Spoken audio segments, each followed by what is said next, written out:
Good evening, everybody. We'd like to reconvene our city council meeting, and we have an announcement by Councilmember Denise Davis. Yes, I am zooming in tonight via AB 2449's Just Cause, as I am traveling on behalf of a local agency, UC Riverside, on state business. Okay, thank you. And we'll go to the invocation by Member Davis. Okay, thank you. As we gather today, we remember that our work here touches not only our city, but connects us to a larger world, striving for justice, resilience, and hope. May we lead with humility, listen with respect, and act with fairness, mindful that the choices we make ripple beyond this meeting tonight and this moment. Together, may we help shape a community that reflects the best of our shared humanity and contributes to a better future for all. Thank you so much, and I am happy to turn it over for the Pledge of Allegiance by Arroyo Verde Elementary School students. Okay, come on up, students.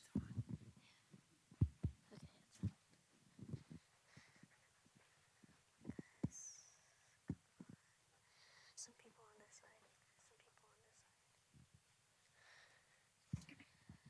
Good evening, everybody. Please remain standing and face the flag. Place your right hand over your heart. Ready, begin. I pledge of allegiance to the flag of the United States of America and to the republic for which it stands, one nation, under God, indivisible, with liberty and justice for all. Thank you. Just stay right there. We're going to come down and get a photo with you all.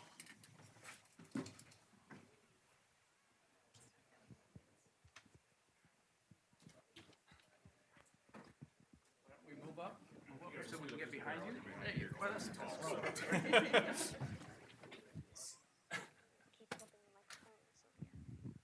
Oh, that's a lot of cameras. Oh, which one to look at? Yeah, exactly. We'll look in the middle. We'll just look for the middle.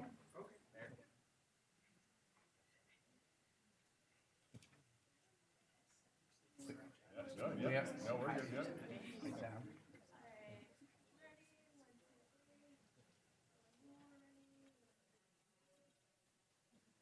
Someone said hi, Sam.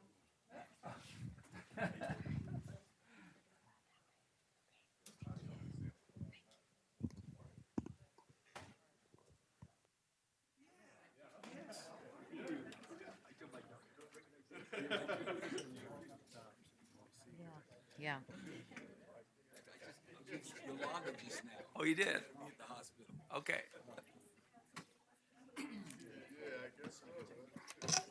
Cleared the room. Okay, thank you so much. It's always nice to have students come and do our Pledge of Allegiance. So we'll go to our closed session report. Madam City Attorney. Thank you, Mayor.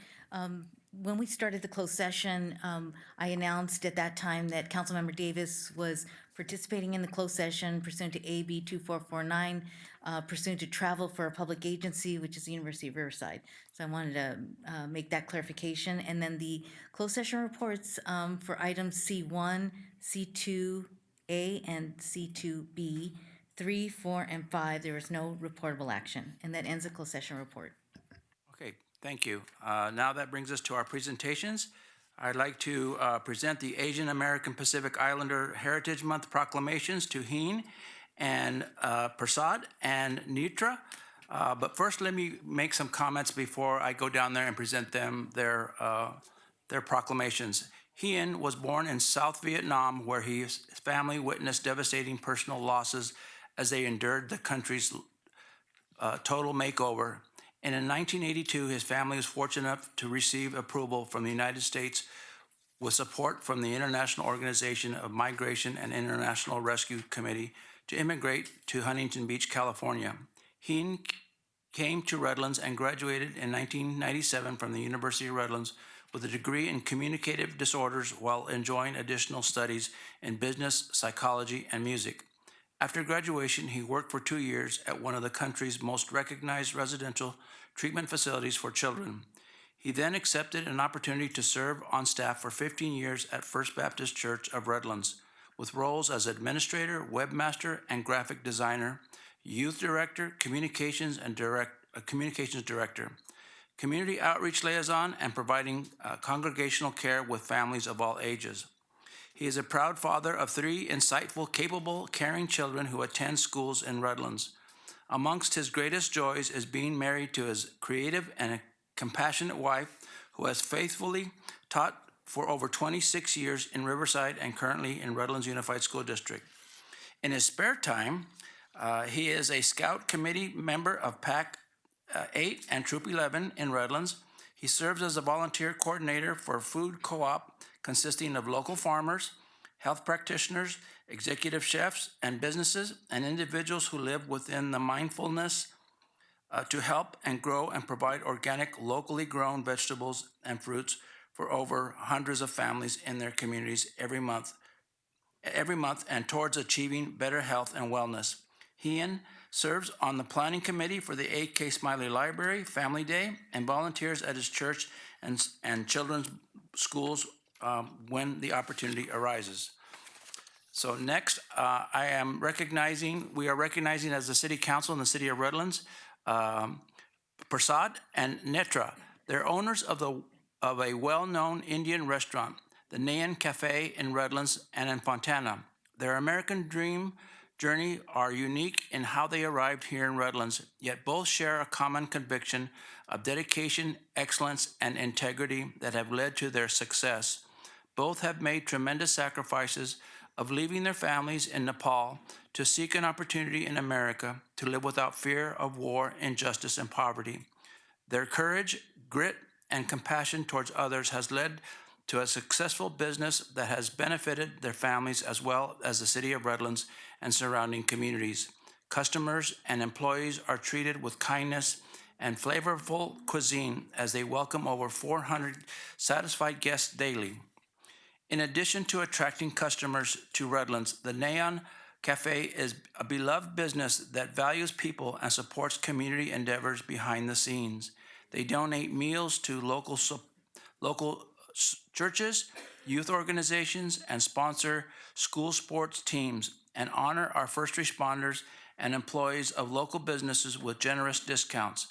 Their business provides financial resources and meals to the Inland Empire Nepalese Society to feed families during the holidays and at Hindu festivals and at soccer and cricket sporting tournaments and other gatherings throughout the year. Their families have taken on leadership and responsibilities to ensure that the Inland Empire Nepalese Society provides opportunities for children and adults of all backgrounds to learn the rich Nepalese history, culture, language, and sports of the Hindu traditions. The Nayan Cafe employs 12 full-time staff and covers staffing hours. Currently employs 12 full-time staff and covers their staffing, housing expenses. They offer a generous 10 to 15% annual cost of living increase to honor their dedicated employees. Even with increasing costs, they continue to prepare all the daily dishes from scratch using the freshest ingredients and always joyfully available to extend a helping hand. Congratulations to Prasad and Nitra for your important contributions to our community as we recognize the Nayan Cafe, your families and employees with the City of Redlands 2025 Asian American Pacific Islander Heritage Month and proclamations, and thank you for showing us it's possible to be profitable while taking care of one's employees, customers, and communities. So if you could join me up front, I'll be honored. We'll be honored to present you these proclamations.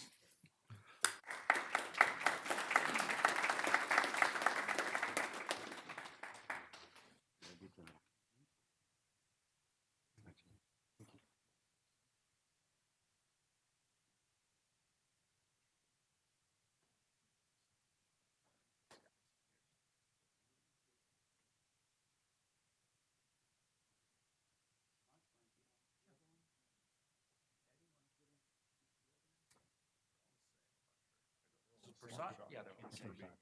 Prasad and Nitra. Get toward the middle here. And I'm going to give opportunity for Ian to make a few comments. I am the luckiest man in the world to be able to be here in order to be able to receive this recognition that others who have sacrificed for our city and community, country, and world also are deserving. Each of you back here are deserving because I know I know what you do and all the thankless jobs that you do. Thank you for all those who take an extra effort to be able to say thank you to someone. Support your teachers, say hello and thank a city employee, and to be able to show gratitude for those who serve us. And thank you for those who lean upon others in times of darkness and extend a helping hand. Thank you, Mayor, for all that you've done, and City Council and staff for what you do. Thank you. Also, I just want to make a comment that, you know, the Nain Cafe and the gentlemen that are here are owners of the cafe. They've extended a program that the police department does. It's usually called Coffee with a Cop, but they created a new one called Curry with a Cop. And so they were able to have a town hall meeting with our police department and those in the community at their restaurant. And so we want to thank them for all the wonderful things you do in our community. We appreciate you, and we want to know that we want to make sure that the Nepalese community is welcome here, and we so greatly appreciate you and the things that you do for our community. So thank you so much. Thank you, Mayor. Thank you.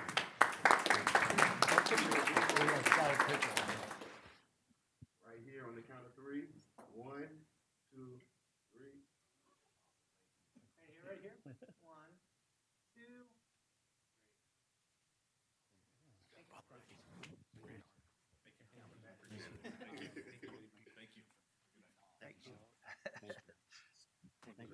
Thank you so much.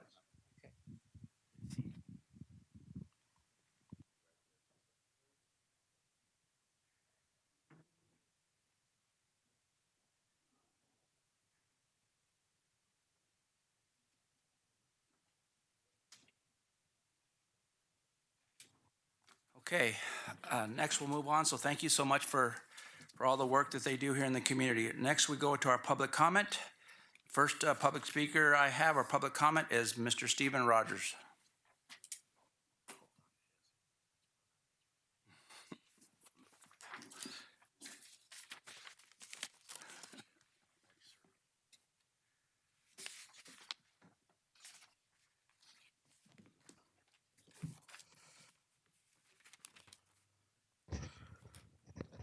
Mayor, Honorable Mayor SAUCEDO, Redlands City Council, Steve Rogers, Church Street.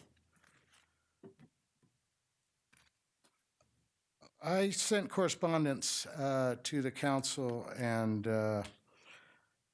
whereby I have met with the Councilman TEJEDA, the police chief, Rachel Tolber, and the district attorney's office, Mike Furman, about the Tennessee Village project and the concerns I have over fraud, waste, and abuse involved with that project. I'm personally embarrassed and offended as a resident of the city of Redlands the way the city business is being conducted.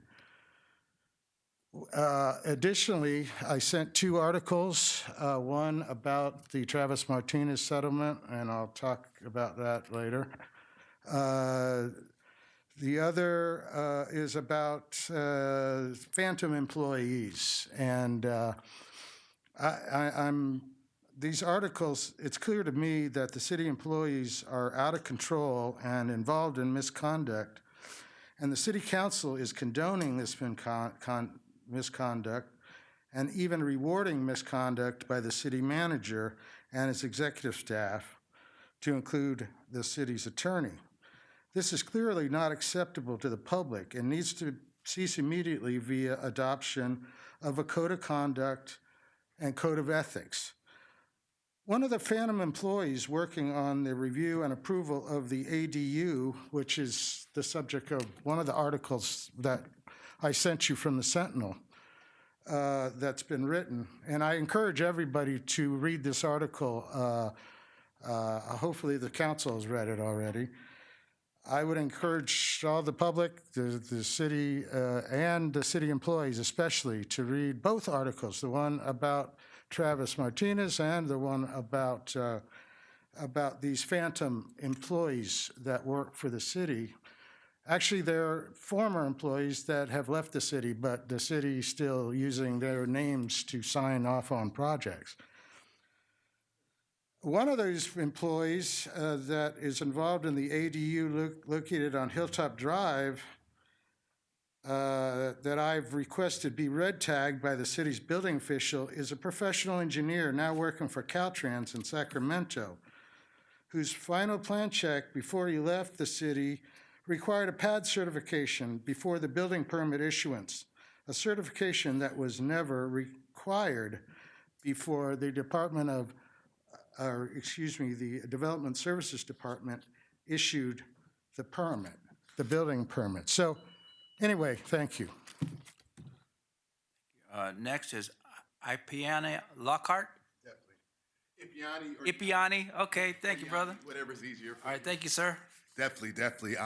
Good evening, council and leadership within the community. First and foremost, I would just like to say I'm Ipiani Lockhart, and I do a lot of things in the community, but I want to thank the mayor for participating in our Interfaith National Day of Prayer, the Mayor's Prayer Breakfast, last Thursday. It was a wonderful event. I recognize a few of the officers, a few of the friendly faces that we had there, and that initiative to gather our community, regardless of what kind of faith or beliefs that we may have, or divisions that rely in our community, that we do share this common gift of life. And this is the blessing that we share, and we can address the issues in our community and nation and world together as the humankind, as the human species, because that's who we are. Also, I'm also here to speak about an upcoming event. I am a recent board member with the Family Service Association of Redlands, and we're here to promote our upcoming Hunger 5K happening on June 7th, my apologies, June 7th. So I wanted to leave a few flyers with you guys just to let you guys know this is a very purposeful event. It's a great fundraiser. The Family Service Association of Redlands was able to raise to serve over 22,000 meals last year to community members that are in need throughout our community. When we think about Redlands, it's a beautiful community, but yes, there are needs that need to be addressed here. And I would love to see the council's participation in this event, to come out, promote the event if you guys could, in kind, because it's a nonprofit. So it's raising money is key. So we're hoping to invite you guys out, as well as the community that may be watching via TV. I'm not sure if you guys broadcast yours or not. Oh, definitely will. Out there in the Redlands, come through as well. So just wanted to take the time once again to invite you guys out to our Hunger 5K Walk and Run happening June 7th at the University of Redlands. Go Bulldogs, but I got to say this, go Yotes, Cal State. Y'all have a great evening. Take care. God bless. Thank you so much. Definitely, I will be there. What time is it? It's going to start the race starts at 7:45, and the registration, I believe, opens at 7. And I do have some flyers. Just leave them there with the city clerk. Thank you. Eleanor Boyorski? Borkowski, thank you.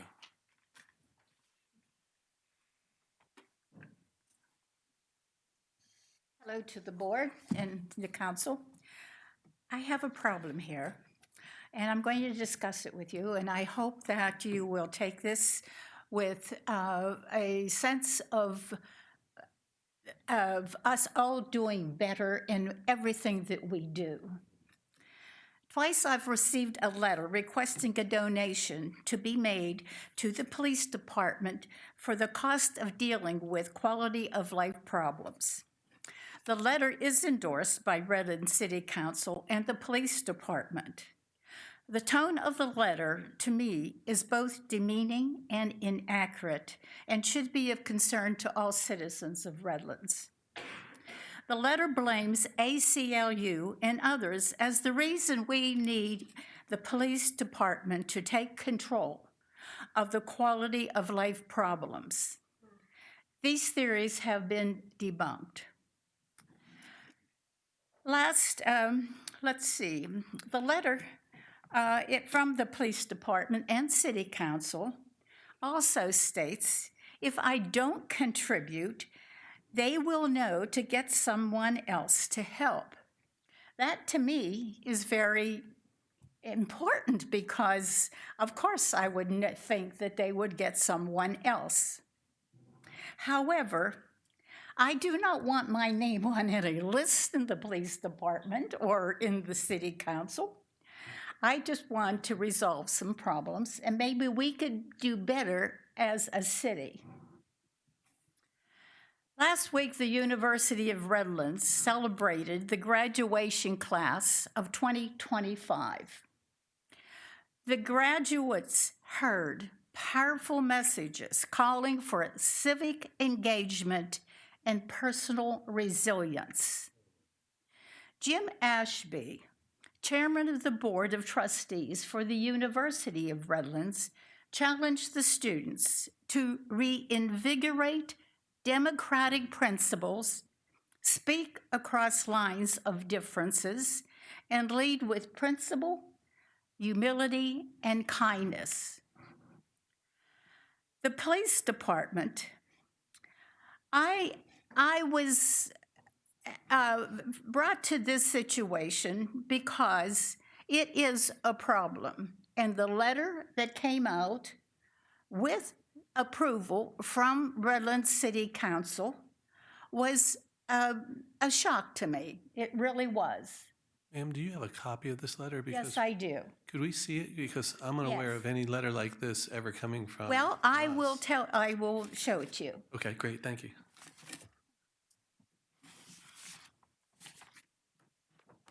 You got like 30?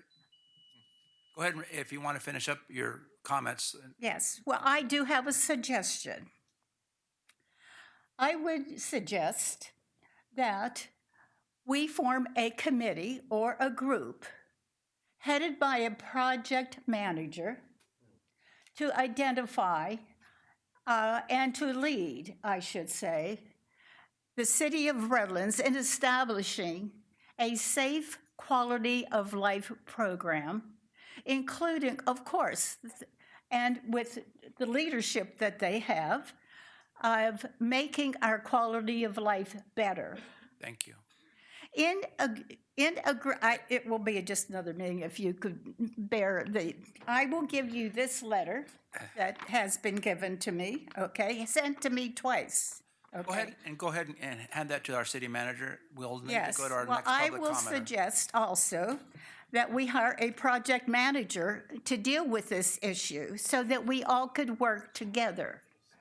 In addition, we need to establish and develop a map of the city of Redlands to identify where the most difficult problems lie, Thank you. so that we Thank you. can all solve the issue. Thank you.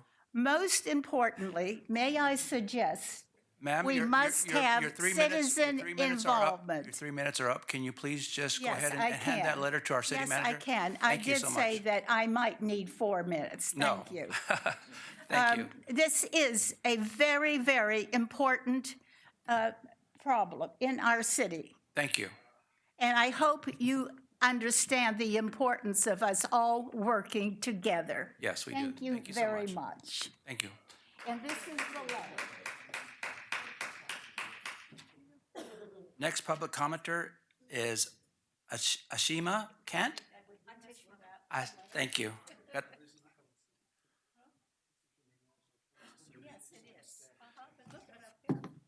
Just give her a minute. Yeah, no worries. Thank you, before we start your time.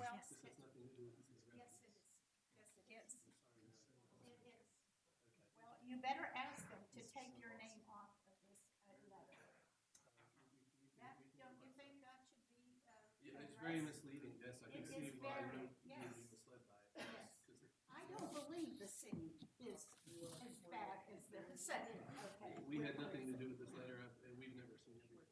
You never saw this letter before. Isn't that interesting that I brought it to your attention? Ma'am? Thank you so much. Okay, thank you. Thank you for your No worries. patience and your consideration. Well, good evening, Honorable Mayor and Council members. Thank you for this platform. My name is Atishma Kant, and I am a resident of Redlands. And I'm here to urge this council to take formal action and oppose the South Coast AQMD's proposed amended rules 1111 and 1121. As you may be aware, these rules mandate that when a gas furnace or water heater breaks, it must be replaced with an electric model, even if that's unaffordable or logistically impractical for the household. That means thousands of residents in Redlands would be forced to retrofit older homes with new wiring, upgrade their electric panels, and install expensive heat pump systems, all just to stay compliant. This isn't voluntary green initiative, it's a hard mandate. The economic impact will be immediate and personal. These changes cost thousands of dollars, and they'll hit our older neighborhoods and working class families the hardest. And while the AQMD touts long-term savings, the simple truth is many households today can't afford to front these costs in the first place. There's also a serious question of feasibility in this proposed rule. Our regional electric grid is already under strain, as you know. Rolling blackouts, transformer failures, and fire season power shutoffs are no longer rare. Yet this rule would increase residential electricity demand significantly without addressing how the grid will keep up. It's like mandating people to take the freeway only and without expanding its lanes. Redlands isn't alone in seeing the flaws here. The City of Orange submitted a letter opposing the rules on the basis of infrastructure strain. Loma Linda, right next door, called out the cost and implementation gaps. City of Riverside raised alarm over affordability. Corona and Rancho Cucamonga also voiced firm opposition to this amended rule. And yet, when this council had the opportunity to act, it unanimously decided to delay pending further review. I appreciate the council's care and concern towards caution, but time is running out. A final decision by the AQMD is expected in June. We are approaching mid-May. If Redlands does not speak up now, we risk being left behind, not just by that rule, but also by our own inaction. I'm submitting a draft comment letter to help accelerate your process, if that's helpful. It outlines key concerns and frames them clearly from our city's perspective. This issue isn't partisan, it is practical. And Redlands, a city that values fiscal responsibility and common sense policy, has every reason to stand with its neighbors and defend its residents. Please don't let our silence be our agreement or be mistaken for our agreement. Let Redlands be counted. Please submit the city's opposition this week or the soonest possible. Thank you for your time. Thank you. You must submit that letter over there. Thank you. City Clerk's office. Thank you. Peter Hall?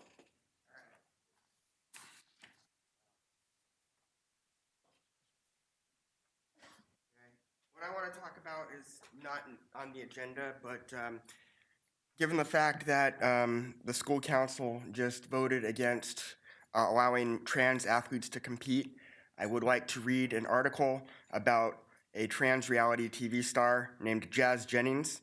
It's called The Tragedy of Jazz Jennings. The reality TV star's story is a terrible indictment of so-called gender-affirming care. In 2003, Jeanette Jennings, a mother from Florida, noticed that her son, who was 3 years old, kept opening up his onesie. To most parents, this might not have seemed like a big deal, but Jennings became convinced that her son, Jaron, because that was Jazz's original name, Jaron Blashinsky, was trying to make his onesie into a dress. So began what would become the roller coaster career of an icon of the trans lobby and a teenage darling of America's liberal media.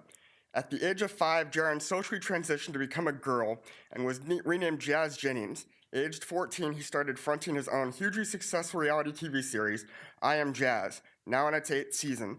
The series has charted the lives of Jazz, his family and friends, as well as the long and complex medical procedures of his gender reassignment, from puberty blockers to eventual castration and the creation of a neo-vagina.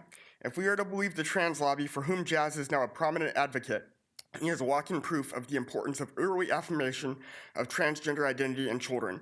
But like so much of the propaganda churned out by the trans movement, the true story of Jazz is much darker than we have been led to believe. Now 21 years old, Jazz has become a tragic figure. Obese, depressed, and often suffering from anxiety attacks, he has struggled to form anything remotely like an intimate relationship. Jazz was first introduced to the public at large in 2007 in a special edition of 2020, the storied ABC primetime news series, In My Secret Self Complete. Barbara Walters interviewed 3 families of children who were convinced they had been born in the wrong body. The show began with a cute 6-year-old who we were told believed he was a girl, namely Jazz Jennings. What's remarkable watching the show now is how Walters accepted everything his mother Jeanette says at face value. One obvious example of this failure to exercise normal journalistic skepticism is when Jeanette alleges that her son, at the age of 4, told her he wanted God to replace his penis with a vagina. I once asked my dad how I could get laser vision like Superman. He told me to finish my dinner. If only Jeanette Jennings had done the same, her son might still have his genitals. Instead, she sought out the Diagnostic and Statistical Manual of Mental Disorders, the Bible of Mental Health, and became convinced her little boy was a transgendered female. I diagnosed her before ever even taken her to see a professional and then had it confirmed, she would often say. In the show, when Jazz is just a 6-year-old boy, Jeanette says that transitioning, including sex change surgery, will be critical to his happiness. You'd think a mother would take a lot of advice before telling her son he would be happier once he lost his penis. Not so with Jeanette. She went online and found a British organization called Mermaids. Later, Jazz would say that the controversial pro-trans campaign group gave his mother the... Thank you. Kyle Kenninson.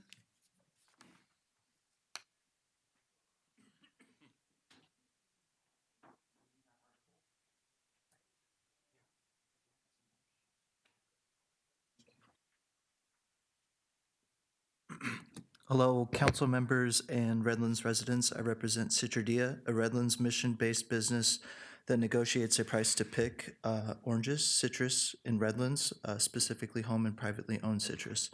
The goal of our business is to eliminate waste, preserve, and increase the market value of our citrus by juicing for the profit of growers and the city. This goal is actually being met with the assistance of local businesses such as the Visitor Center about Redlands, Olive Avenue Market, Carolyn's Cafe, Ranch Market, Village Bread in Calamasa, and other local businesses.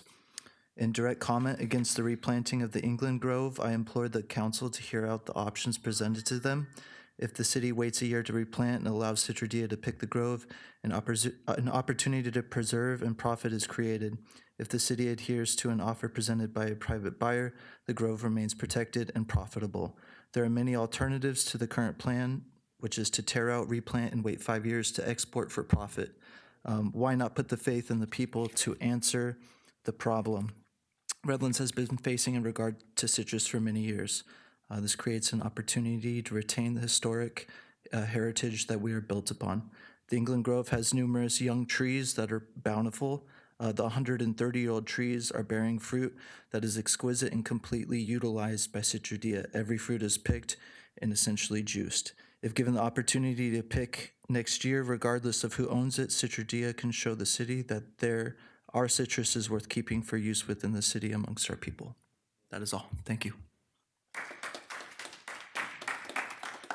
Joshua Hall.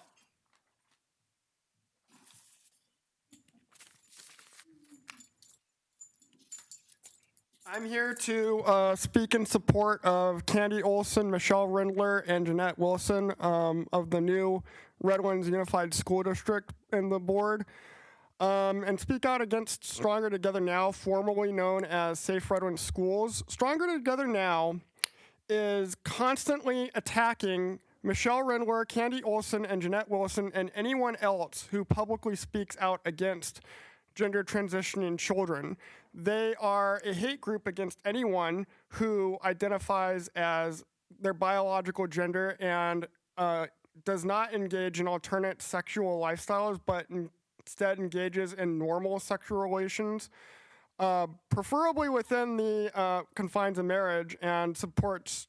They attack anyone who supports gender roles, traditional gender roles, by filming them and photographing them and trying to find out where they live, where they work, and then harassing them at their home address, their place of employment, or their small business. Previously, we didn't have a term for gender roles, even though our society is defined by it. We've been defined by it for hundreds of years, but Stronger Together Now is attacking it, and they're constantly gaslighting the public by complaining about forced public outing, which is absurd because all they do is out themselves at every school board meeting or city council meeting, saying that they're the parents or grandparents of trans children. Sometimes they're the trans parent, like they themselves are trans or gender non-binary. It's absurd. I'm also here to speak out on net zero carbon laws, which are affiliated with the natural gas furnace and water heater bans. Just last week, Portugal and Spain became the latest casualties in net zero's carbon laws and the war on fossil fuels. They were without power for approximately 12 hours. There is no society without power, and within a matter of hours, people start rioting and society collapses. So there needs to be a zero tolerance policy for net zero carbon laws. And I'd also like to speak out against Real ID. It's absurd that California Real ID is going into effect next month, and illegal immigrants can come and go in the United States of California because Governor Gavin Newsom is resisting Trump's efforts to stop illegal immigration. They can come and go at will, but legal residents and citizens need ID and passport upon ID and passport just to travel within the state or within the continental United States. It's absurd. Okay, that's all the speaker slips I have, except I think I see one more coming. Mr. Moderator, do we have any public comments on Zoom? Yes, Mr. Mayor, we have one public comment. Robert Seha, it is your turn to speak. Okay. Good evening, City Board. Thank you for giving me this opportunity. This is my first time going to a public speaking in a city council. I just wanted to give a comment regarding the Redlands School Board regarding the transgender ban. I do understand that the other side of the aisle, I understand it's a little bit uncomfortable talking about this topic in terms of transgender being banned from performing in athletes' schools. But the point that I'm trying to make is that in public schools and in general, that a lot of schools make children more welcoming. And for instance, like including Hispanics in sports, including females in sports, etc. And so what I wanted to say was I feel like this ban is basically discriminating just a small margin of children or let's say transgender people in particular that are just performing in these athletic sports. And I feel like you're just, the school board is alienating these people in general that want to perform in these sports. And I live in a mentality that just let kids play in these sports, let them be inclusive in these sports and such. And I feel like, you know, the Redlands School Board is completely disconnected from society. And I feel like us as a society should be able to move as moving forward and taking from the, for instance, the public comment that the young lady said about earlier about bringing Redlands closer together and unifying Redlands together. I feel like we should do that in terms of our children. If our children want to play sports, regardless of their race, sex, sexual orientation, etc., they should be allowed to do so and shouldn't be banned. That's all I wanted to say. I do appreciate you letting me speak. Thank you. Are there any other public comments on Zoom, Mr. Moderator? No, Mr. Mayor, there are no other public comments at this time. Okay, I have one other, Bruce Laycook.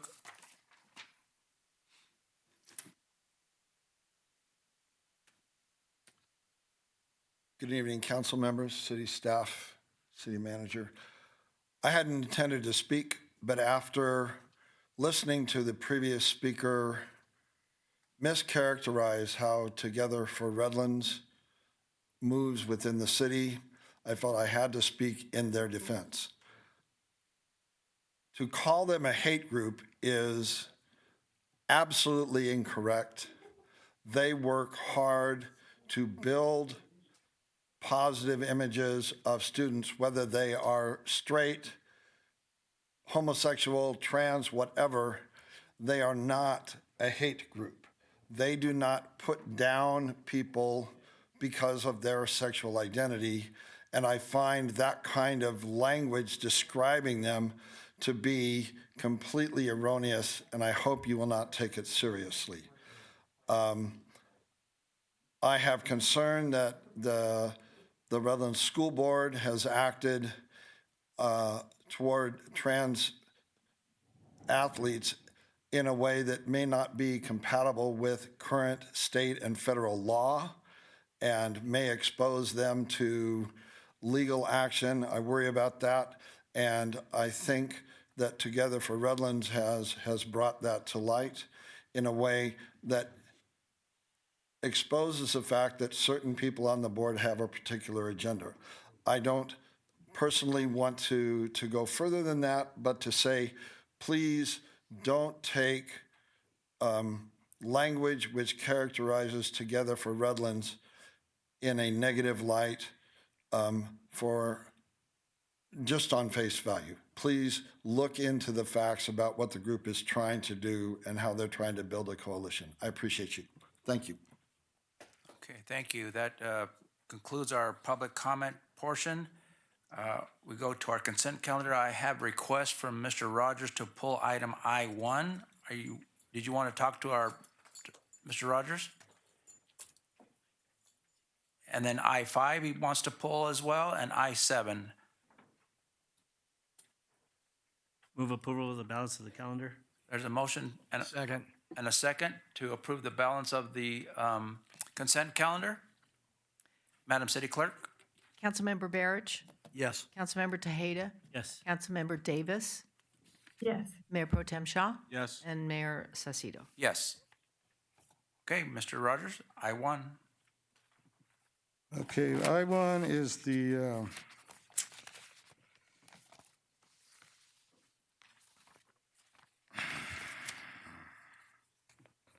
meeting minutes from April 15, 2025. And I object to the improper noticing of the closed session, item C1, conference with legal counsel, anticipated litigation pursuant to Government Code Section 54956.9D2 and E3.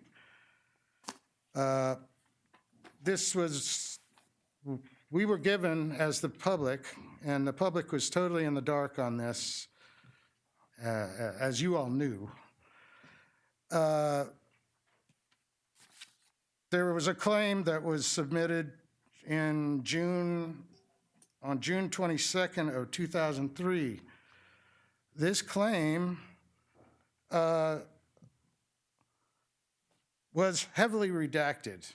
In fact, I believe maybe if it was filed with the clerk, if the clerk actually accepted it, that part might have been redacted. We don't know. But the article that I sent to you from the Sentinel, obviously he must have gotten more information, like an unredacted copy of this settlement agreement. However, the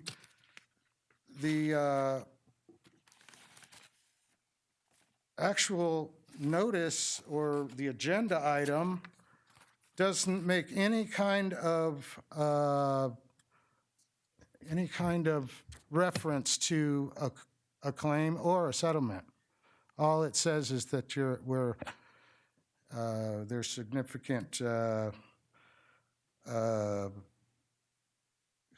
there's significant circumstance or significant exposure to litigation against the local agency.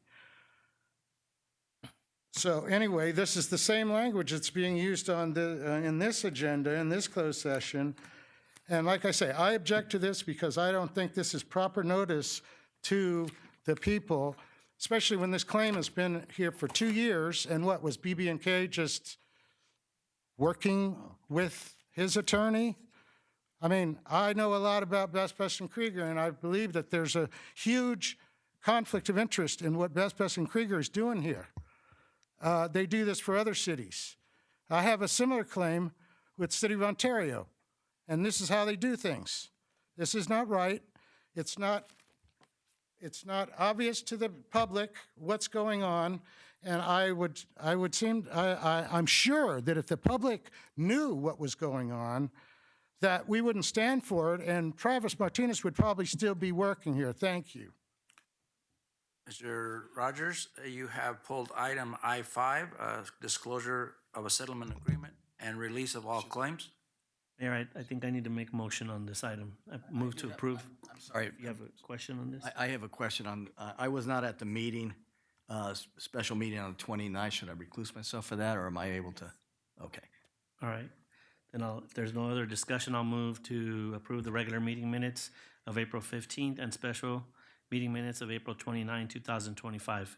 Second. We have a motion and a second. Madam City Clerk, please read the. Hold on a second. Did you? Yes. And then exclude? Councilmember BARICH will. Exclude from voting? Yes, he will abstain from the special meeting. Okay, thank you.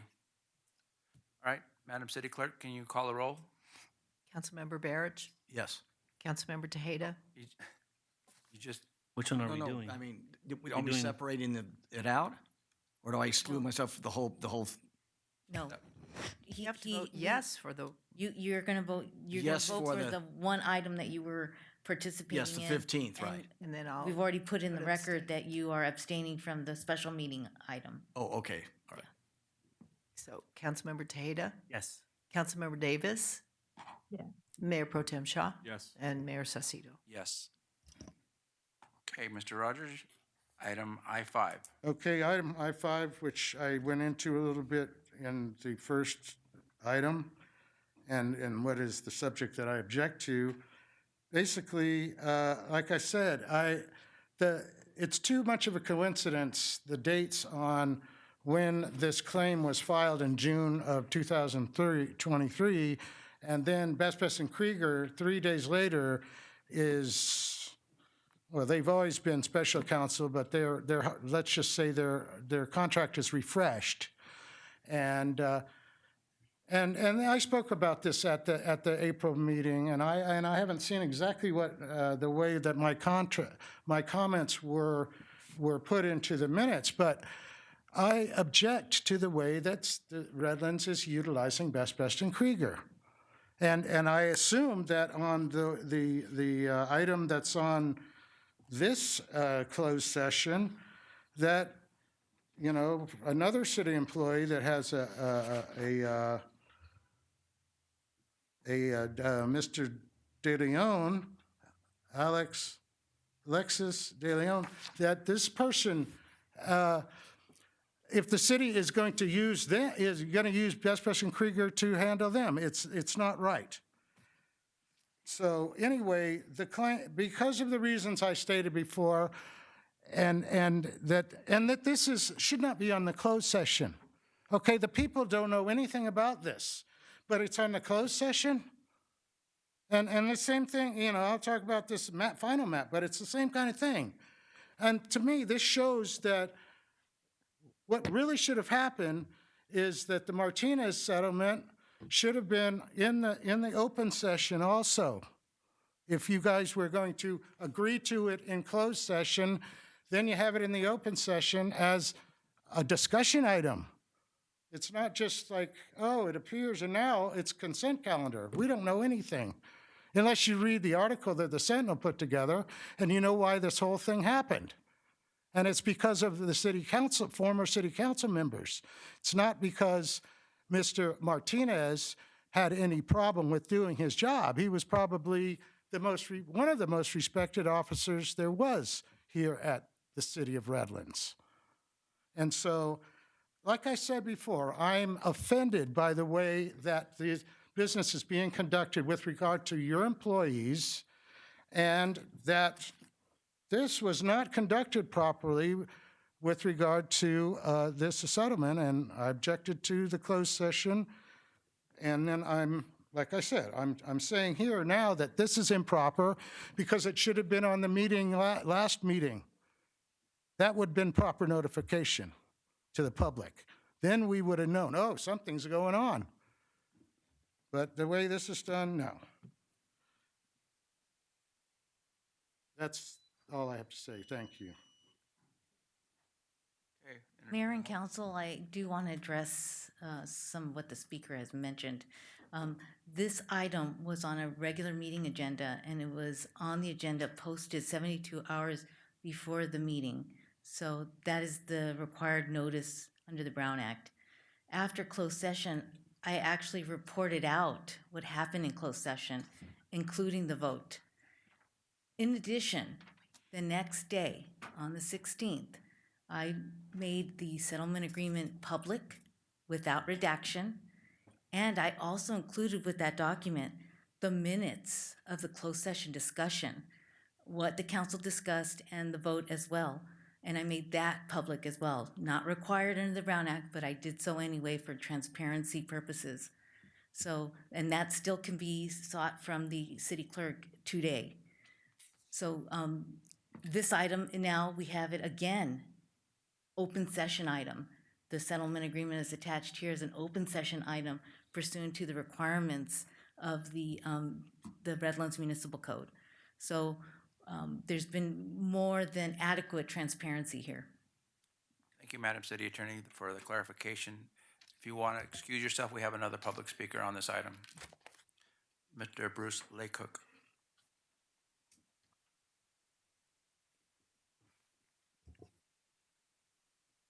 Good evening. I don't think that one should use the article in the Sentinel as an excuse for criticizing the city council. I don't know the veracity of the facts in that article. I did read it. I also read the agreement, the settlement agreement that was published in the agenda, the full copy of which was there.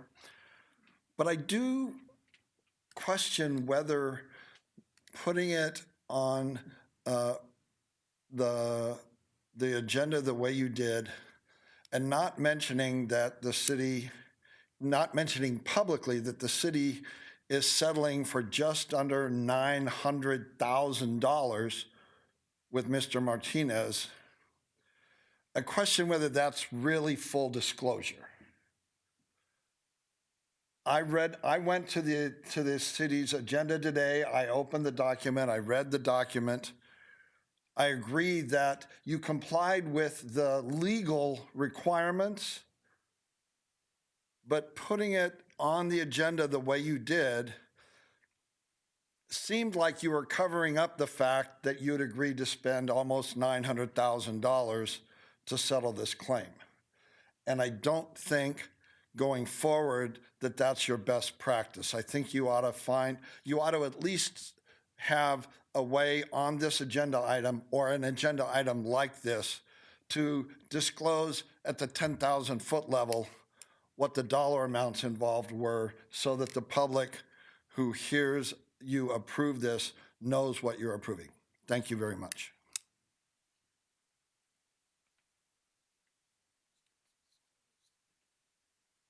Okay. Any response? No. Okay. We'll entertain a motion to approve item I-5. There's no motion on here, so is this just a receive and file? It doesn't say there's a motion, at least here. I would Copy, okay. just approve the document. Make a motion to approve the disclosure of settlement agreement and release of all claims between Travis Martinez and the city of Redlands. Second. Okay. Roll call. Any, Madam City Clerk? Councilmember BARICH? No. Councilmember Tejeda? Yes. Councilmember Davis? Yes. And Mayor Pro Tem Shaw? We're just simply noting that it's on the agenda, correct? It's not. You're just approving the Yes. item. And Mayor SAUCEDO? Yes. Thank you. Okay, Mr. Rogers, I-7.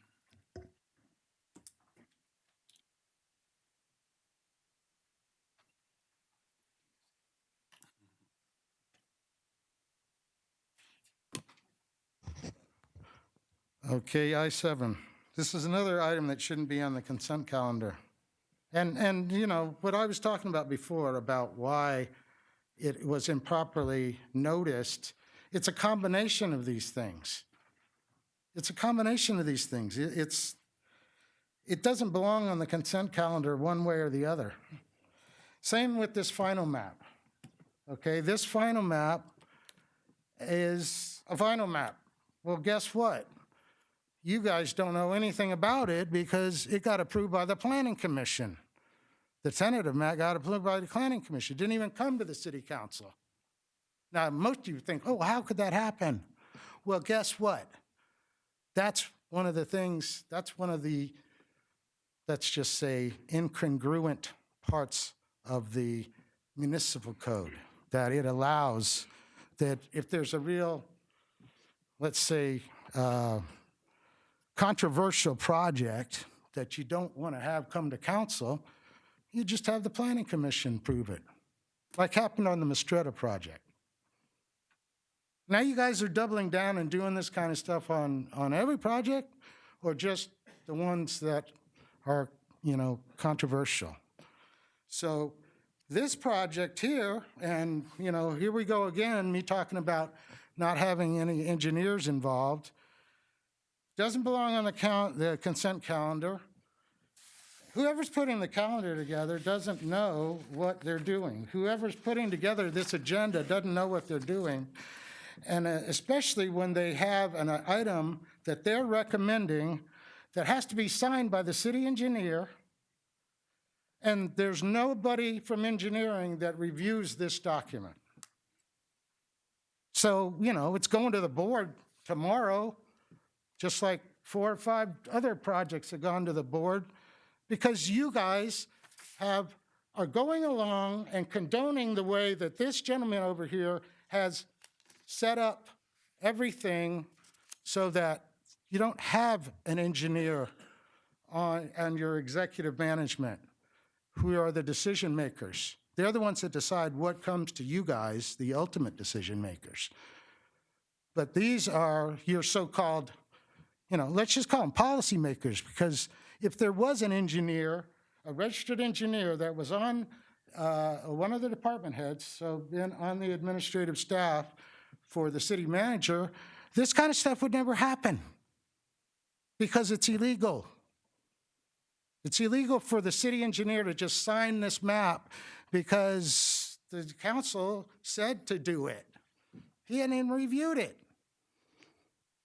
And these CCNRs, I don't believe the CCNRs were done, and I don't believe that this was annexed into the Streetlight Maintenance District. Both are conditions of approval which haven't been completed, but this is on the consent calendar to be approved. Thank you.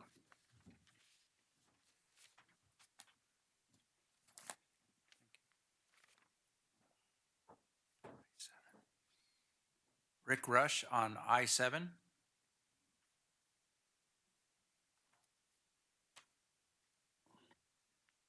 evening, Mayor, council members, staff. My name is Rick Rush. I work for Tri Point Homes, and I probably processed about 50 maps in the state of California over my time working for a developer.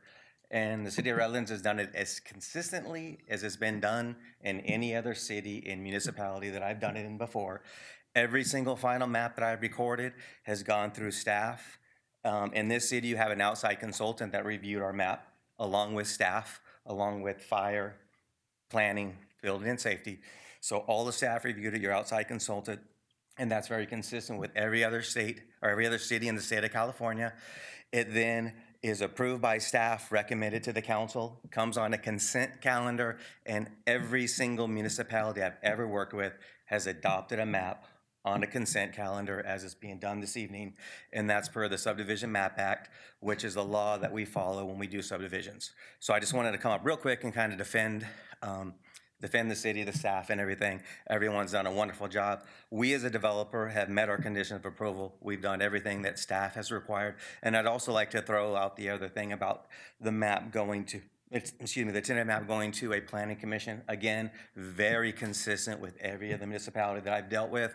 And if anyone did not like that tentative map at the time, they could have appealed that planning commission decision to the city council. The city council basically appoints the planning commissioners. As you all know, I'm kind of speaking to the other gentleman. You all know how it goes. But that's pretty much how it is in every municipality that I've ever worked with. So I would like to say thank you to staff, council, mayor, for basically taking a look at our map. And we're happy to be in the city of Redlands. We're going to have a very nice project. It's going to be 98 new homes. They're going to be really nice homes, and it's going to be a welcome addition to the city. We're happy to be here. So I just want to say real quick and just come out and defend the city on that. Thank you. Mr. Moderator, do we have any public comments on this item? Before we entertain a motion. No, Mr. Mayor, we have no public comments on this item.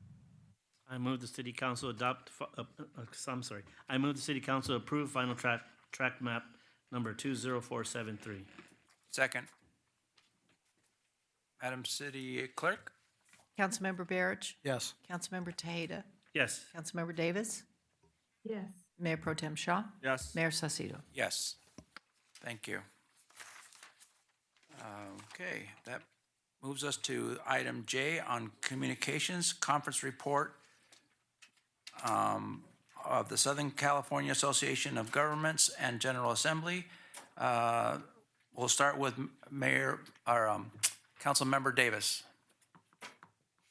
Thank you so much. It was my pleasure to attend the annual SCAG conference again this year in Palm Desert on May 1st and 2nd with Mayor Pro Tem Shaw.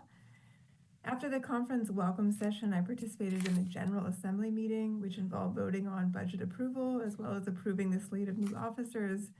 I was happy to represent Redlands as voting delegate this year. Otherwise, the sessions that I chose to attend during this conference focused largely on sustainability, transportation, and environmental issues. One session that I found most interesting was called From Smart Cities to a Smart Region, Advancing Mobility Strategies and Technology Innovations. It featured panelists from the tech space as well as Riverside City Manager Mike Futrell and City of Moreno Valley Public Works Director Melissa Walker. Some notable highlights included the fact that the City of Riverside is working with a number of sustainability-focused tech companies as part of their economic development strategy. I wanted to highlight just 4 of their programs because I think they're really interesting and innovative. The first, they approved a $2.5 million economic incentive package the City Council did to support Omeo, which is a leader in autonomous shuttle technology. This investment strengthens Riverside's position as a hub for cutting-edge mobility solutions. They're also entering into a public-private partnership, which is the first of its kind with their transit authority. Beyond that, Voltu partnership with UCR. So Voltu Motor Inc., a technology and innovation company and creators of a new class of commercial electric trucks that are expected to be in great demand across California and the nation, is now locating its global headquarters and manufacturing facility in Riverside, with the City of Riverside receiving 20 of their first vehicles for its use in Utility, Streets, and Parks Department. Voltu is also working closely with UC Riverside CSIRT, the Center for Environmental Research and Technology, and the Oasis Innovation Hub, developing advanced vehicle-to-vehicle charging technology, which is a game changer for sustainable transportation. The third program is the Hydrogen Rideshare Program. The City of Riverside, in partnership with Mobility Development Operations, UCR's CSIRT, CalSTART, and CARB, the California Air Resources Board, successfully launched the Riverside Clean Air Car Share Program during a community event last week. The event held at UCR marked the official debut of a hydrogen-powered car-sharing fleet to provide clean, affordable, and accessible transportation in underserved areas of the city. And finally, the fourth project they're working on that I wanted to highlight is a Hyundai hydrogen train facility. Hyundai will open a site in Riverside to develop a hydrogen-powered train, which will play a central role in transportation for the upcoming Olympics in 2028 in LA. In summary, Riverside is actively creating an ecosystem that attracts innovators, supports groundbreaking projects, and positions the city as a national leader in clean and connected mobility. This is something that I hope Redlands can also explore and pursue in the near future. The next breakout session I attended was called Sustainable Infrastructure for Resilient Growth and focused on how investments in backbone infrastructure, such as utilities, green infrastructure, and electrification can enable sustainable growth while reducing vulnerabilities to natural and man-made disasters. The next day, on Friday, I attended the keynote speaker, Tucker Bryant, and was moved by the ways in which he described his life as a poet and how it taught him to think outside of the box, while also understanding the need for edit and revision over and over. He equated this to the work we do on a municipal level and encouraged us to ask for feedback and to look to other cities for best practices and opportunities to collaborate. In closing, I always enjoy this conference and the opportunity to learn from colleagues across the region and look forward to the next one, and I look forward to hearing Mayor Pro Tem Shaw's comments. Thank you, Councilmember Davis.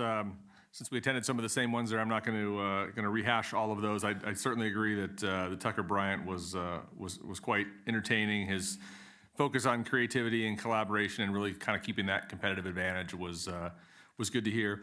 One of the other sessions that the Councilmember Davis didn't comment on that I'll just take a minute to speak to, which was really kind of interesting. It's kind of a long-range planning piece for creating this regional legacy, if you will, for the 2028 Olympic Games and the Paralympic Games coming to the LA region. There was a session, and it had the Long Beach mayor, it had the CEO of LA MTA or Metro, and then the senior vice president for the LA 28 committee.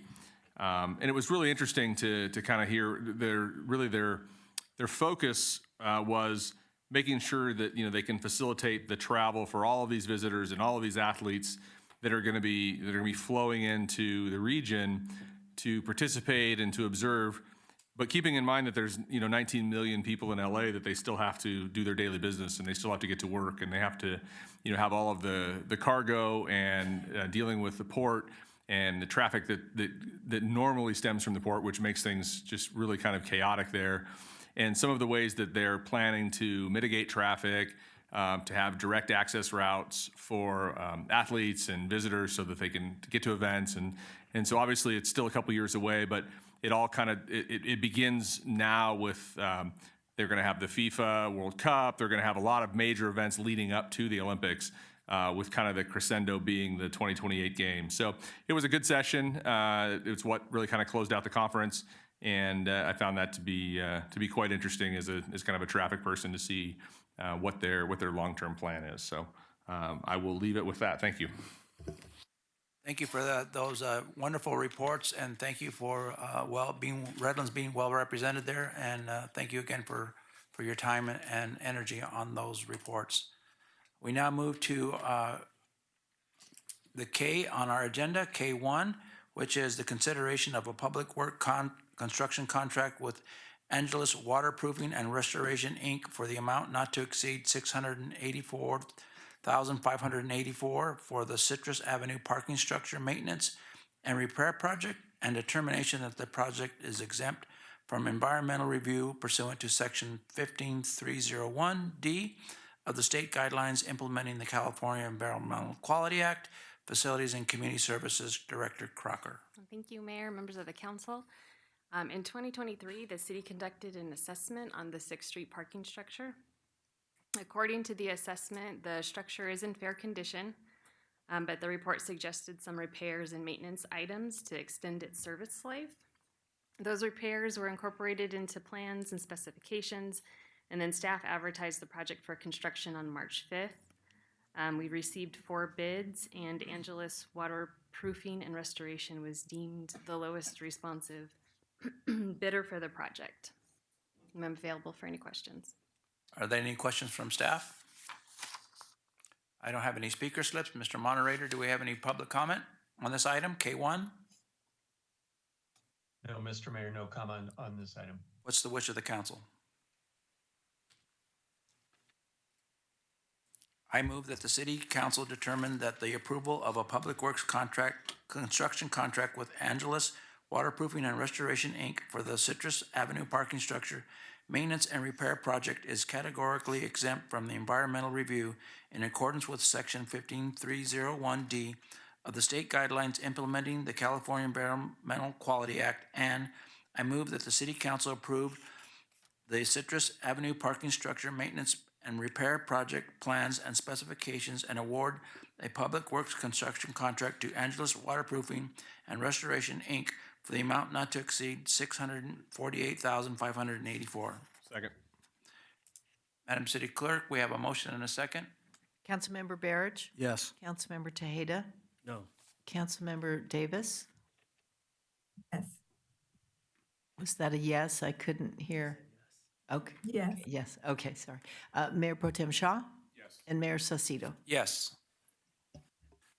Okay, thank you. That takes us to item K2, the consideration of a Public Works contract with Metro Rosell Construction, Inc. for the amount not to exceed $850,600 for a Ford Park restroom replacement project approval and an additional appropriation in the amount of $135,660, and determine that the project is exempt from the environmental quality review pursuant to Section 15302C of the state guidelines implementing the California Environmental Quality Act. Facilities and Community Services Director Crocker. Thank you, Mayor. Again, members of the council, this restroom facility located near the dog park within Ford Park is currently out of service.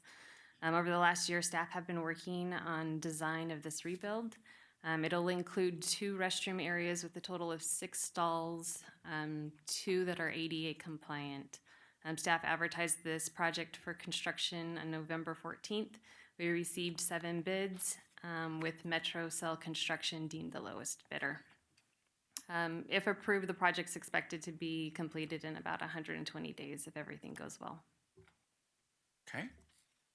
Any questions, comments? Any public comment on Zoom, Mr. Moderator, on this item?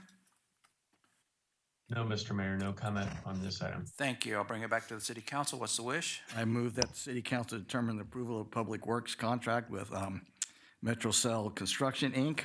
for the Ford Park restroom replacement project is exempt from the environmental review pursuant to Section 15302C of the state guidelines implementing the California Environmental Quality Act, and I move that the City Council approve an award of the Public Work Construction contract to Metro Cell Construction, Inc. in the amount of $850,600, $850,600 for the Ford Park restroom replacement project number FCS10222-4DC. And I move that the city approve an additional appropriation for this from the Park Development Fund 250 in the amount of $135,660. Second. We have a motion and a second. Madam City Clerk? Councilmember Barich. Yes. Councilmember Tejeda. Yes. Councilmember Davis. Yes. And Mayor Pro Tem Shaw. Yes. And Mayor SAUCEDO. Yes. K3 on the agenda is consideration of a non-professional service agreement with Houston and Harris PCS, Inc. for on-call sewer collection system maintenance services with an initial 1-year term value not to exceed $250,000, with options to extend for 2 additional years for a total potential amount not to exceed $750,000, and determine that this action is exempt from the environmental review pursuant to Section 15061B3 of the state guidelines implementing the California Environmental Quality Act. Municipal Utilities and Engineering Director Harris. Thank you, Mayor and Council. As you mentioned, this is a supplemental wastewater maintenance contract, and it's an on-call basis only. If called, the contractor would do things like assist with cleaning and cameraing sewer lines and possibly cleaning components at the wastewater plant. We received 2 bids. Only one of the bidders, Houston and Harris, is able to meet the response time and distance that was highlighted in the bid.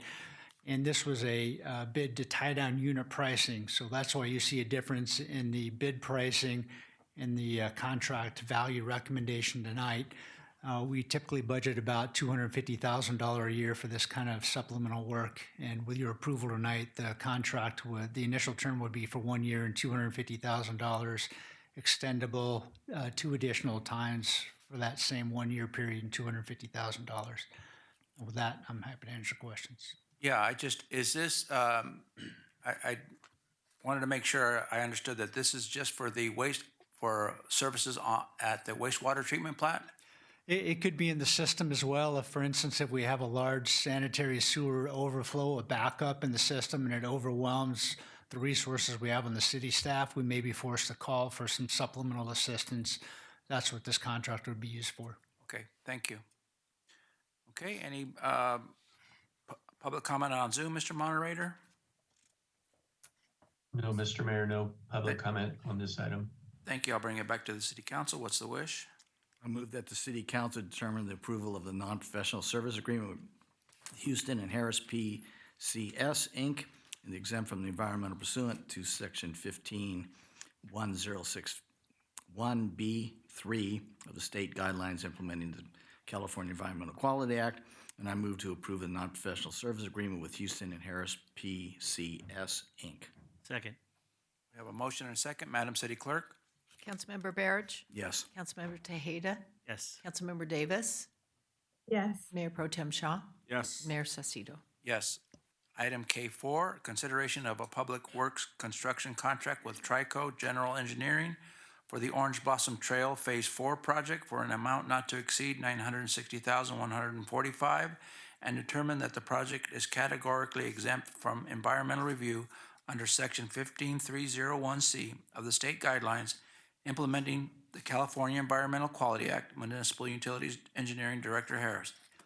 Thanks again, Mayor and Council. This is an exciting project because this is the final segment of the Orange Blossom Trail, and once it's complete, the trail will extend from the western city limits all the way to the eastern city limits.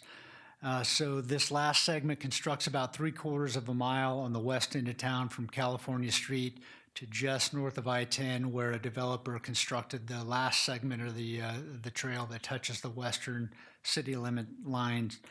85% of the project cost is paid for through the Transportation Development Act grant that we received several years ago. We have a 15% cost share. Fortunately, the low bid came in below the total estimate that went into the grant, so we'll share in that savings proportionally with TDA. We got a lot of interest in this bid. 17 bidders proposed on this project. That's pretty unusual. And Trico General Engineering submitted the lowest responsive and responsible bid. If you look at the bid analysis, they had an error in their bid to the city's favor, actually. So that's why you see a difference in the bid analysis number and the contract recommendation. I think it was about a $15,000 error to the high side. Trico's done a lot of work for the city. I think they're doing a sidewalk replacement project right now. I believe they've even done other segments of the OBT. So we're really excited to get this done for the community, and happy to answer questions if you have them. No, I don't have any questions. Anybody else? Any public comment on Zoom, Mr. Moderator? No, Mr. Mayor, no comment on this item. Okay, I'll bring it back to the council. I'll move that the city council determine that the approval of a public works construction contract with Trico General Engineering for the Orange Blossom Trail Phase 4 project is categorically exempt from environmental review in accordance with section 15301C of the state's guidelines implementing the California Environmental Quality Act. And I move that the city council approve the Orange Blossom Trail Phase 4 project plans and specifications and award a public works construction contract to Trico General Engineering for an amount not to exceed $960,145. Second. I have a motion and a second. Madam City Clerk? Councilmember BARICH? Yes. Councilmember Tejeda? Yes. Councilmember Davis? Yes. Mayor Pro Tem Shaw? Yes. Mayor SAUCEDO? Yes. This takes us to agenda item K5, consideration of a resolution number 8675, authorizing the city manager or his designee to execute a construction installment sale agreement with the State Water Resources Control Board for the construction of a wastewater treatment plant upgrades project, prepare and submit required project documents, and dedicating revenues from the wastewater debt service fund as a source of revenue for loan payments, and determine that the approval of the resolution is exempt from the environmental review pursuant to section 15061B3 of the state guidelines implementing the California Environmental Quality Act. Municipal Utilities Engineering Director Harris. Thanks again, Mayor and Council. This is another exciting project. This has been going on since before I came to the city, which was more than 4 years ago. We're getting very close to being able to start construction of our Phase 2 project of the wastewater plant. And this is the last step that's necessary to actually secure the funding that's provided by the Water Board through that state revolving fund loan, $45 million loan, 30-year term, 1.8% interest rate, which is about half of the open bond market value if we had to borrow money outside of the SRF funding source. The debt service is about $1.95 million a year, and that was all figured into the rate. We looked at rate adjustments, and we're going into, I believe, our second or third year of a wastewater rate increase. So this debt service was considered when we increased those rates or recommended increasing those rates. There may be the need to make final adjustments and tweaks in the language here and there, and so the closing resolution authorizes our city manager or his designee to work with the city attorney and work out little details that may need to be necessary. I'll say it doesn't obligate us to borrow the $45 million. We're still working out the best way to bid the project. I mean, we have, sort of like my budget at home, we have $45 million to work with, not $45 million and $1. So there's a variety of ways we can bid this project to stay underneath that. But if we happen to get surprised and the bids come in really high, we may have to pivot and decide what else to do. We don't expect that, but I just want you to know that we're not locked into borrowing $45 million at this point. This just allows us to do that, and I'm happy to answer questions if you have them. Thank you. I don't have any questions, but I do have a speaker slip. Mr. Steve Rogers.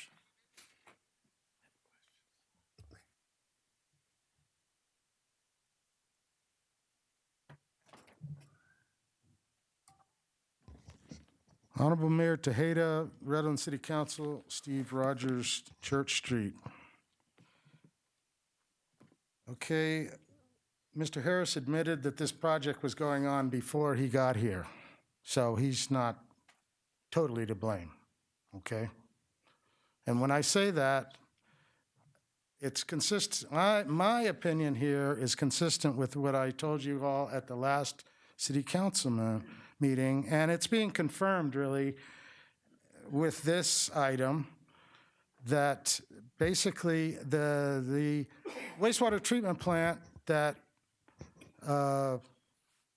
was offered to the community, if you will, as a resolution to our wastewater problems, and that we had a vote on, a Prop 218 vote on,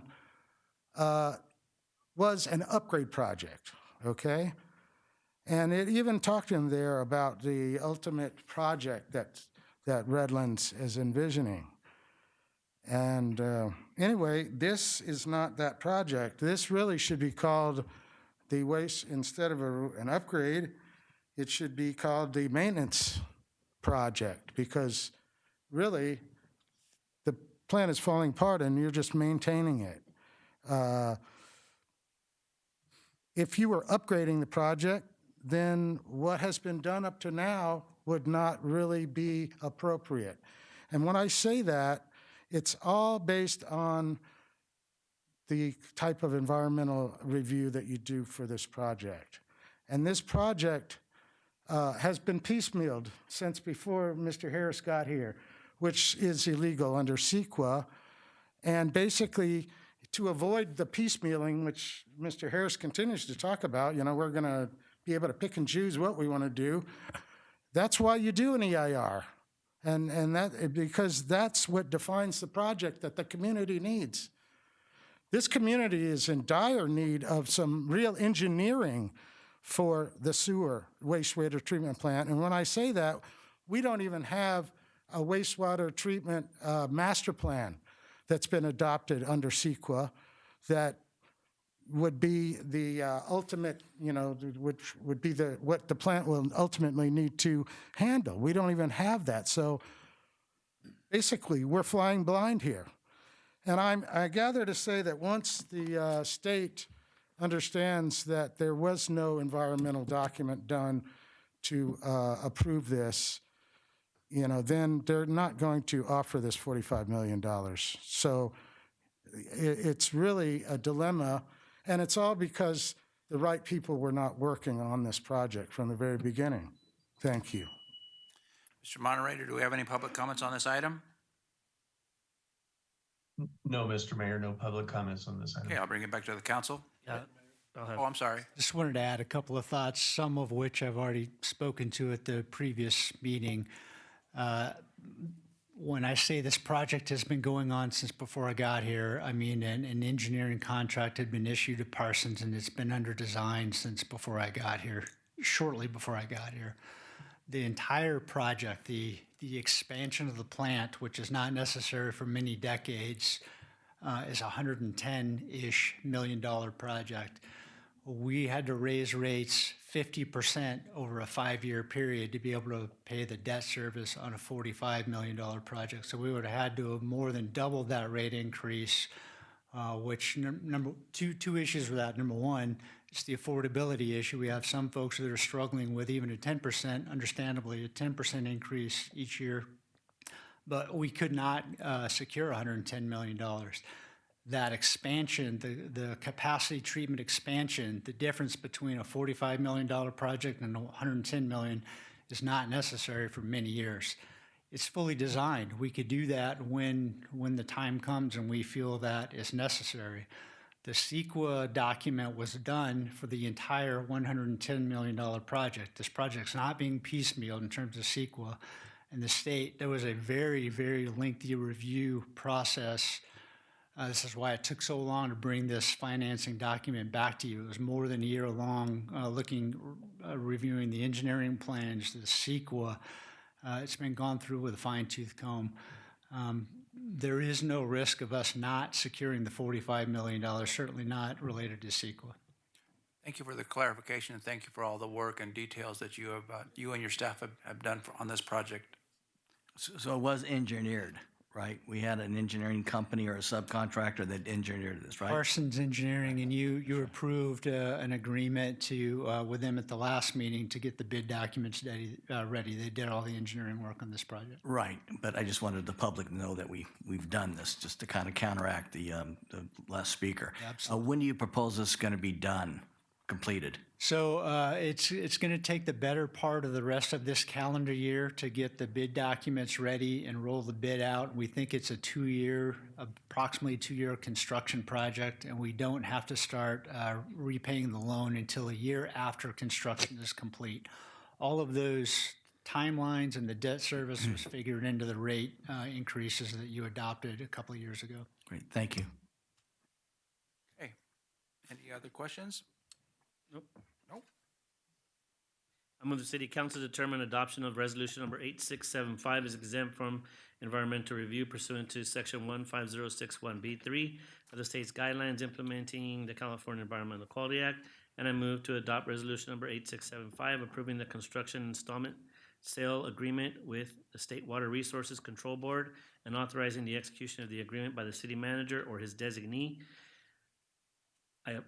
Number 3, approving the preparation and submission of required project documents and the dedication of revenues from the wastewater debt service fund as a source of revenue for loan payments. Second. Motion and a second. Madam City Clerk? Councilmember BARICH? Yes. Councilmember Tejeda? Yes. Councilmember Davis? Yes. Mayor Pro Tem Shaw? Yes. Mayor SAUCEDO? Yes. Takes us to item L, individual council member announcements and/or reports on activities. We'll start with Council Member Davis. Thank you. I attended a great film festival sponsored by AAUW. It was held at Esri. That was fantastic. I also attended Earth Day and participated in an event that morning at the Surf Garden at University of Redlands. I also, as you've heard tonight, I attended the SCAG conference. And that's it for me. Okay, thank you. Mr. Barrett? I also attended Earth Day, not probably as long as you did because it was raining. And so I kind of walked through and kind of gave encouragement to people. But it's a shame because it's a good program. And I think the rain kind of scared people away from that. And before that, the Mayor Pro Tem and I were at the 4 scouts were receiving the Eagle Scout, and so I want to congratulate them. That's really an accomplishment. That's it. Councilmember Tejeda? Yes, sir. Briefly attended Redlands Public Market ribbon cutting. Wasn't able to stay until the actual ribbon cutting. It went on a little longer than I had anticipated, and I had a separate engagement to attend. I also met with the University of Redlands President Krista Newkirk to receive an update on the University Village. I visited Tucker Works. It's a family relationship counseling that's put on by a married couple here in the city of Redlands. They're located in District 2 off of Colton Avenue. I attended the Earth Day celebration. I stayed throughout the rain, and it was good to see that so many people powered through that and attended the actual, ceremony commemorating our community's Earth Day event. I also, that evening, I think it was, I attended a classical music concert hosted by Barry Johansson. He's the gentleman who sang for us at the council meeting in December.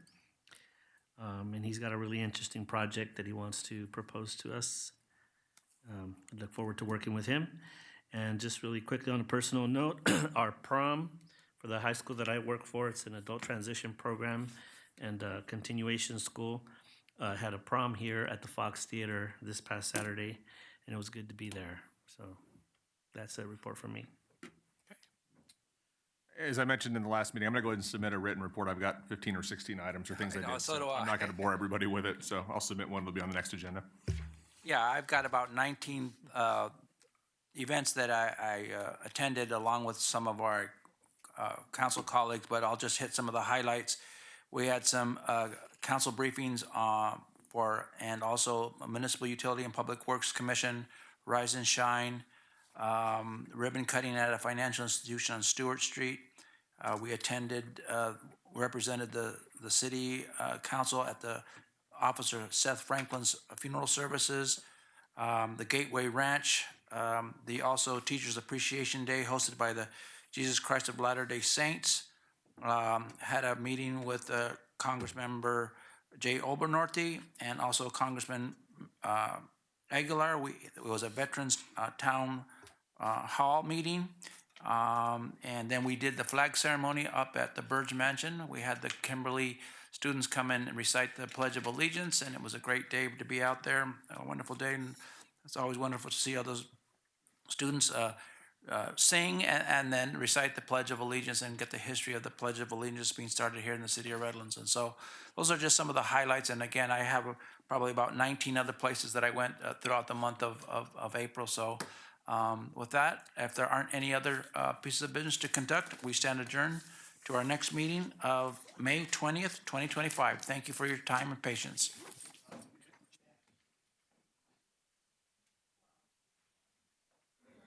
You didn't mention the prayer breakfast. Ah, true. Okay.